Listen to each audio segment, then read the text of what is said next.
The town of Hollow Creek held its breath. It was a town where secrets whispered on the wind, a place where shadows stretched long after the sun dipped below the horizon. And at the edge of town, shrouded in an almost tangible sense of foreboding, stood Blackwood Manor. The house was a relic of a bygone era. Its once grand facade had surrendered to decay, the paint peeling like scabs. The windows, like vacant eyes, stared out blindly, reflecting only the oppressive grey of the sky. Legends clung to the manor like cobwebs, whispers of a family cursed, of a malevolent force that lingered within those crumbling walls. And for Sarah, curiosity was a siren's call, impossible to resist forever. Sarah wasn't from Hollow Creek. She was a summer storm in a town accustomed to stillness. Her laughter echoed a little too loudly in the quiet streets. Her eyes shone a little too brightly in the pervasive gloom. She had arrived with her family, seeking refuge from the city's heat in the cool embrace of the countryside. But the stillness of Hollow Creek unsettled her. She craved excitement, a thrill to chase away the monotony. Hey, Sarah, I dare you to spend a night at Blackwood Manor. A dare, whispered between giggles by the local children, was all it took. As twilight painted the sky in hues of purple and orange, Sarah found herself standing before the manor's rusted gates, her heart pounding a staccato rhythm against her ribs. The iron gates groaned open, their rusty hinges protesting the intrusion, as if they hadn't been disturbed in decades. The air grew heavy, the scent of damp earth and decay clinging to Sarah's skin like a shroud. The mist swirled around her, adding to the eerie atmosphere.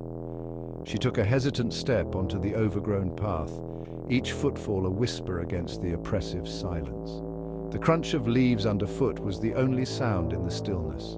The house loomed before her, a monstrous silhouette against the fading light. It seemed to breathe, alive with secrets and shadows. The windows, like the eyes of a predator, seemed to follow her every move. They were dark and foreboding, promising nothing but dread. Okay, Sarah, you can do this. Just one night, she whispered to herself, trying to muster the courage she desperately needed. A shiver danced down Sarah's spine, but she pressed on, her curiosity battling against the rising tide of fear. Each step forward was a test of her resolve. The front door creaked open as if inviting her in. It was as though the house itself was beckoning her to uncover its mysteries. The interior was a labyrinth of shadows and dust. Every corner seemed to hide a story, every shadow a whisper of the past. Cobwebs draped the furniture like ghostly shrouds, and the air hung thick with the scent of decay. It was a place forgotten by time, left to rot in silence. Each step Sarah took echoed through the empty halls, the sound amplified by the oppressive silence. It was as if the house was amplifying her presence, making her feel even more alone. Yet she couldn't shake the feeling that she was being watched, that something unseen lurked just beyond her field of vision. The shadows seemed to move, playing tricks on her mind, making her question her own senses.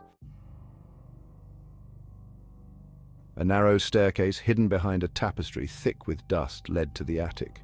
The tapestry, once vibrant, now hung like a forgotten relic, its colors muted by time. The steps groaned under Sarah's weight, each creak a warning, echoing through the silence like a ghostly whisper. But she ignored the voice of reason, her curiosity urging her forward. Each step she took was a step deeper into the unknown, her heart pounding with a mix of fear and excitement. The attic was a cavernous space, lit only by slivers of moonlight that pierced through cracks in the boarded-up windows. The beams of light danced on the dusty floor, creating an eerie, almost magical atmosphere. The air was heavy with the scent of mildew and decay, and a thick layer of dust covered every surface. It was as if time had stood still here, preserving the room in a state of perpetual neglect. Old furniture, draped in white sheets, loomed like phantoms in the gloom. The sheets fluttered slightly in the draught, adding to the ghostly ambience. Trunks, their contents long forgotten, lay scattered across the floor, each one a treasure chest of memories now lost to the ravages of time. And at the far end of the attic, bathed in a single ray of moonlight, stood a cheval mirror. Its presence was almost otherworldly, commanding attention. The mirror was ornately carved, its gilded frame tarnished with age. The intricate designs told stories of a bygone era, now faded and worn. But it was the glass itself that drew Sarah's gaze. She felt an inexplicable pull, as if the mirror was calling to her. It seemed to shimmer, as if alive, its surface reflecting not the dusty attic, but a swirling vortex of shadows and light. The reflections danced and shifted, creating an almost hypnotic effect that held Sarah spellbound. The attic was a graveyard of memories. Sarah's fingers danced along the dusty surfaces of forgotten treasures. A chipped porcelain doll with vacant eyes. A faded photograph of a family, their smiles frozen in time. Each object whispered a story, a fragment of the life lived within these walls.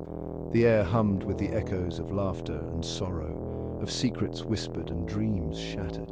I feel a strange connection to the past, as if the house itself were confiding in me. The attic floorboards creaked under her feet, a rhythmic counterpoint to the beating of her heart. She paused before a trunk, its lid slightly ajar. The scent of mothballs and decay wafted up at her, mingled with a faint floral perfume. With trembling hands, Sarah lifted the trunk's lid. Inside, nestled amongst yellowed lace and silk, lay a leather-bound diary, its pages brittle with age. The cheval mirror stood as a centerpiece, an artifact from a bygone era, exuding an aura of mystery and elegance. A strange pull drew her towards the antique, an invisible force that seemed to tug at her very soul, compelling her to move closer.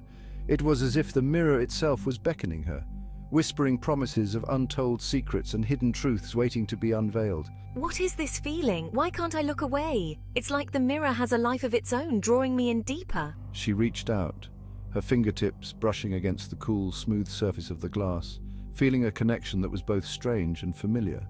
A jolt like a static shock ran up her arm, making her jerk back in surprise, her heart racing with a mix of fear and curiosity.